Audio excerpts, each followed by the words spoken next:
फूल गई थी और लकी की सांसें। उसने घबराते हुए ओनर से पूछा, MRP से डबल क्यों सर जी?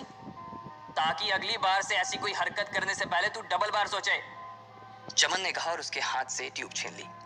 उसका जी तो चाह रहा था कि वो लकी की खोपड़ी पर एक और बार अपना हाथ साफ कर ले, लेकिन उससे पहले ही दुकान का फोन बजने लगा।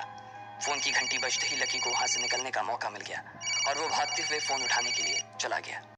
हेलो जी, करोल बाग के बेस्ट मेडिकल चमन मेडिकल स्टोर से बोल रहा हूँ, बताइए क्या काम था? ये लकी की पेटेंट लाइन थी, चाहे कहीं से भी फोन आए लेकिन उसे फोन पर बस यही बोलना था। जैसे ही इधर लकी ने अपनी बात कही, उधर से जवाब आया, मैं अप्रूविंग नाइट होटल के कमरा नंबर 303 से बात कर रहा हूँ। एक छोटा सा ऑर्डर है, नोट करो और जल्दी से होटल पर डिलीवर करवा दो। वो एक लड़के की आवाज थी। उसकी आवाज में काफी भारीपन और एक अजीब सी जल्दबाजी थी। जैसे ही लकी ने वो आवाज सुनी, पता नहीं क्यों उसे वो आवाज जानी पहचानी सी लगी। जी सर, बताइए आपका क्या ऑर्डर है? हाँ तो लिखो, हार्ट प्ले के 2 पैकेट और 1 पैकेट टिश्यू। लकी जो कि अपना पेन लेकर खड़ा था, हार्ट प्ले का नाम सुनते ही झिझक गया।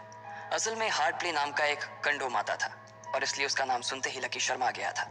इतने साल से भी मेडिकल की स्टोर पर काम करने के बाद उसे इन चीजों का नाम सुनने में शर्म आती थी। हेलो भाई, लिखा कि नहीं लिखा? उस आदमी ने फिर से लकी से पूछा। जी सर, लिख लिया सर, लिख लिया।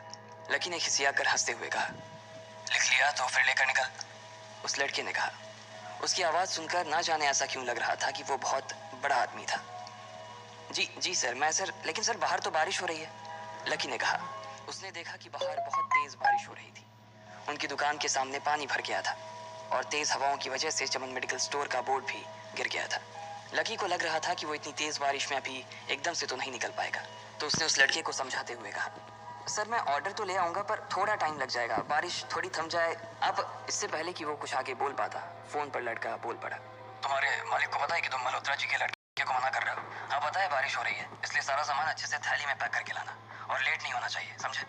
उस लड़के ने कहा और इससे पहले कि लकी आगे कुछ कह पाता, उसने फोन काट दिया। उधर से लकी के दुकान का ओनर उसे घूर कर देखा जा रहा था। लकी के हाथ में पेन और पेपर देखकर ही वो समझ गया था कि उसके पास कोई ऑर्डर आया था। आज वैसे भी इतनी बरसात होने की वजह से सुबह से इक्का दुक्का ग्राहक ही दुकान पर आए थे। ऐसे में उसकी दुकान का मालिक एक भी ऑर्डर को छोड़ना नहीं चाहता था। वो लकी को देख रहा था और लकी बारिश की ओर देख रहा था। बारिश का बहाना नहीं चलेगा, जाना पड़ेगा, चमन लाल ने कहा। मैं बहाना नहीं कर रहा सर, थोड़ी बारिश धीमी हो जाए तो मैं चला जाऊंगा। अभी आप खुद ही देखिए कितनी तेज बारिश है।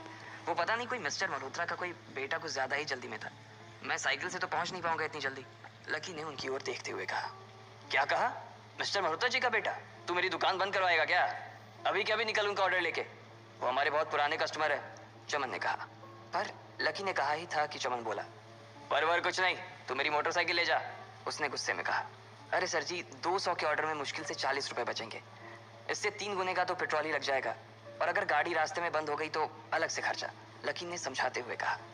वो जानता था कि उसका मालिक इन सब बातों पर ध्यान नहीं देने वाला। चमन लाल बोला, कोई बात नहीं, तू जा, चाहे जो हो जाए ग्राहक नाराज नहीं होना चाहिए, और वैसे भी वो मल्होत्रा जी का बेटा है। चमन लाल ने मोटरसाइकिल की चाबी लकी की ओर उछालते हुए कहा। लकी ने चाबी ली। उसे देखकर उसके अंदर मिक्स फीलिंग आ गई। एक तो वो बहुत खुश हुआ कि बड़े दिनों बाद बाइक चलाने को मिलेगी, पर वहीं दूसरी तरफ दुखी इसलिए हुआ कि बाइक मिली भी तो ऐसी तेज बारिश में, अगर खराब हो गई तो इसकी चपत भी उसके सिर पर ही पड़ेगी। वो मुंह लटकाकर रेनकोट और हेलमेट पहनते हुए वहां से निकल गया। बाहर आकर बाइक को देखा तो लकी ने मन में सोचा, चलो ठीक है, जो होगा देखा जाएगा, कम से कम बाइक तो चलाने को मिल रही है। दरअसल लकी इतने साल काम करने के बाद भी अपने लिए एक मोटरसाइकिल नहीं ले पाया था। लकी की तनख्वाह ही इतनी भर थी कि सिर्फ उसके कमरे का किराया, उसकी साइकिल में डालने वाली हवा का खर्च, बिजली पानी का बिल और डिम्पल के साथ महीने में 1-2 बार बाहर खाने का खर्चा ही निकल पाता था। उसे डिम्पल की कही बात अक्सर याद आती थी। लकी, अगर अगले 2 महीने में तूने बाइक नहीं खरीदी ना तो मैं तेरे से ब्रेकअप कर लूंगी, देखना। असल में डिम्पल को लकी के साथ बाइक पर घूमने की बड़ी तमन्ना थी। लकी की इस उजाड़ जिंदगी में एक वही तो थी जिसके लिए जिंदा रहने को उसका जी चाहता था। जब भी वो उससे बाइक की बात करती तो लकी डिम्पल की इस बात को हंसकर टाल देता था। वो अपने मन में इस बात को अच्छे से जानता था कि डिम्पल उससे बहुत प्यार करती थी और वो उससे कभी छोड़ कर नहीं जा सकती थी। वो दोनों एक दूसरे में ऐसे घुले मिले थे जैसे बादल बरसात में घुल जाती है। लकी को डिम्पल बहुत पसंद थी और वो उसके लिए दुनिया जहां की खुशियां खरीद कर ला देना चाहता था। वो चाहता था कि एक दिन वो डिम्पल को प्लेन में बैठाए, लेकिन उसके ये सब ख्वाब इस कम तनख्वाह की नौकरी की वजह से कभी पूरे नहीं होने वाले थे। पर आज उसके पास एक मौका था। वो डिम्पल को अपने साथ इस बारिश में राजपथ घुमाना चाहता था। वो उसे दिल्ली दिखाना चाहता था। चमनलाल को देने के लिए उसने पहले से ही बहाना सोच रखा था। बस जल्दी से वो ये डिलीवरी देकर सीधे डिम्पल के पास ही जाने वाला था। उसने होटल ब्लूमिंग नाइट के बाहर मोटर बाइक पार्क की और सीधे होटल के अंदर चला गया। लकी ने रिसेप्शन पर पहुंचकर नमस्ते करते हुए रिसेप्शनिस्ट को बोला, जी मैं चमन मेडिकल स्टोर से आया हूँ, रूम नंबर 303 का ऑर्डर था सर।